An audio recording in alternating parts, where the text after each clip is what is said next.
जहां से उठती है सच्ची खबर, वहीं से शुरू होता है छत्तीसगढ़ नाव।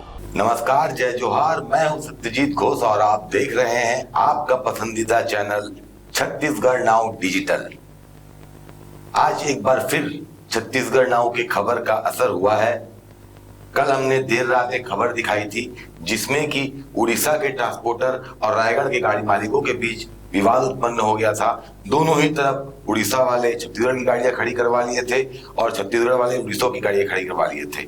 इस खबर के चलने के कुछ ही घंटों बाद जिला प्रशासन ने तत्काल इस मामले को संज्ञान में लिया और आज एक अहम बैठक जिला प्रशासन के वरिष्ठ अधिकारी, कलेक्टर साहब, एसपी साहब, डीएसपी की ट्रैफिक डीएसपी, खनिज माइनिंग के अधिकारी एवं ट्रांसपोर्टर, लोकल ट्रांसपोर्टरों के बीच आज एक बैठक हुई जिसमें यह निर्णय लिया गया कि 2 दिनों के भीतर बाहर के भी, उड़ीसा के भी गाड़ी मालिकों को बुलाकर एक त्रिपक्षीय वार्ता कराई जाएगी और इस समस्या का स्थायी समाधान निकाला जाएगा।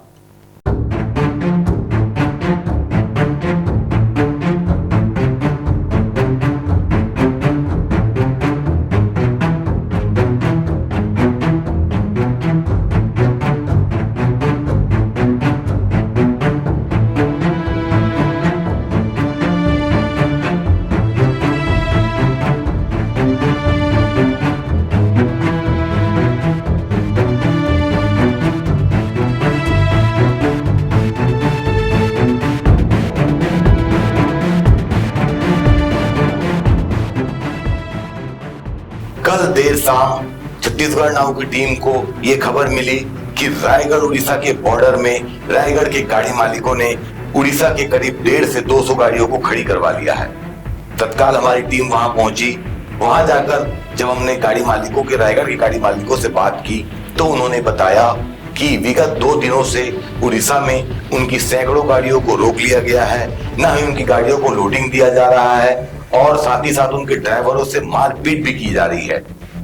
सबसे पहले हमने इस खबर को प्रमुखता से दिखाया और साथ ही साथ इसे अधिकारियों को भी, वरिष्ठ अधिकारियों को भी रायगढ़ की अवगत कराया।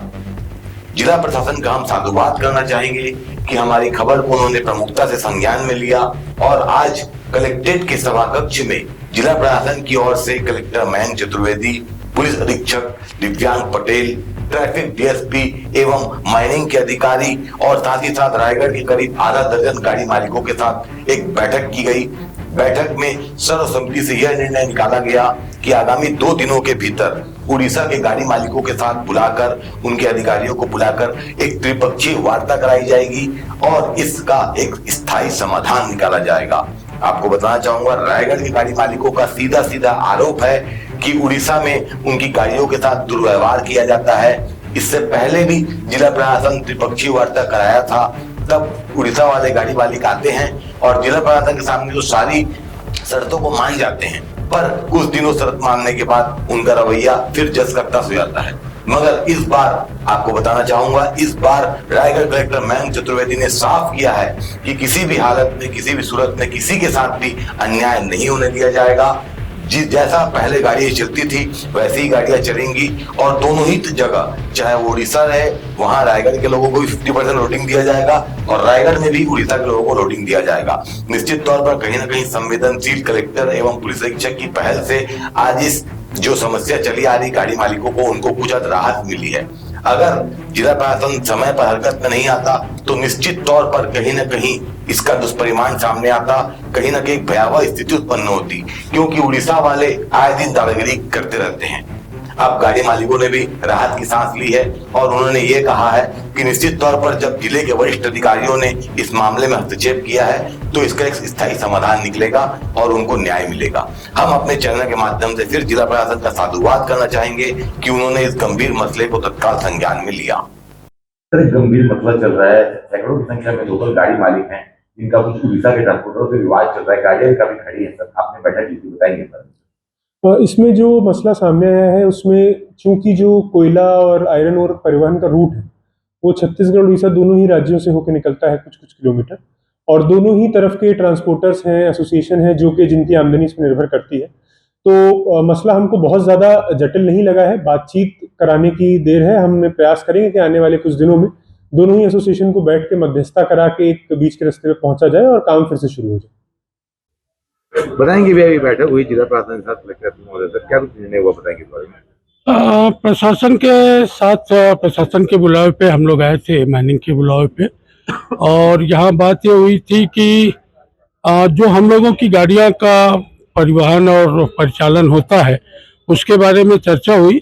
और हम लोगों ने हमारा जो उड़ीसा वाला मुद्दा है उसको शुरू से लेके लास्ट तक कलेक्टर साहब को, माननीय कलेक्टर साहब को और एसपी साहब को ब्रीफ किया।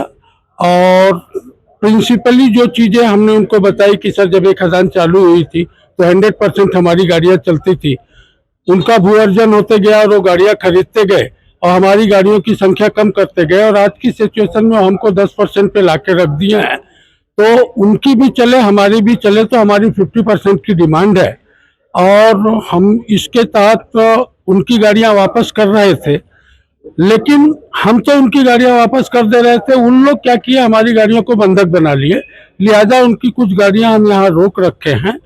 और जब तक वो 50% या 40% वाला 50% की हमारी डिमांड है वो समझौता नहीं हो जाता है, तब तक जो है कि हम मतलब इस स्थिति में नहीं है कि अब उठे, क्योंकि हमें भी अपनी गाड़ियों की किस्त भरनी है और तकलीफें हैं। और उन लोग आए दिन हमारे साथ दादागिरी करते हैं, गुंडागर्दी करते हैं। हमने एक वीडियो भी दिखाई साहब को, जिसमें अभी फैसला ये हुआ है कि माननीय एसपी साहब भी थे, उन्होंने कहा कि ठीक है 1-2 दिन में हम बैठक कराएंगे। और हमने ये रिक्वेस्ट किया कि सर हम कोई भी डिसीजन जो है वो बैठक के बाद ही ले पाएंगे, और स्थिति जो भी है तो उस पर ट्रैफिक डीएसपी साहब को उन्होंने बोला है कि आप इन लोगों के साथ बैठ करके चीज़ों को समझ लीजिए, और जो भी है ये नहीं होने दिया जाएगा कि मतलब उनकी गाड़ियां पूरी चले और आपकी गाड़ियां न चले। प्रशासन इसमें जो भी संभव हो पाएगा, जैसा भी है वो वार्ता करेगी और एक सुखद निर्णय निकाल के देंगे। और त्रिपक्षीय वार्ता होगी, बैठक में प्रशासन रहेगा, उनका यूनियन संघ रहेगा, हमारा यूनियन संघ रहेगा, संबंधित ट्रांसपोर्टर रहेगा। एंड माननीय कलेक्टर साहब का सजेशन था कि जो संबंधित उद्योग कोयला खरीद रहा है हम उनको भी बुला लेंगे उस बैठक में, उनको भी अप्राइज करेंगे कि भैया अगर 50% इनकी गाड़ियां नहीं चलती है, आप ऐसे लोगों से काम कराते हो तो आपका कोयला कैसे आएगा। हम उनकी गाड़ियों से 50% उनकी और 50% इनकी यूज करनी पड़ेगी। आप लोगों की समिति संतुष्ट है आज बैठक से? हाँ, हम आज प्रशासन की बैठक में जो हमारी बातें हुई, काफी समय दिया प्रशासन ने हमको, करीब 20 मिनट हम अंदर रहे, और जो हमारी बातें हुई खुल के हमने जो बातें रखी उस पर प्रशासन की सहमति है और प्रशासन की बातों से हम संतुष्ट हैं। खबरें नहीं रुकेंगी, छत्तीसगढ़ नाउ हर पल आपके साथ।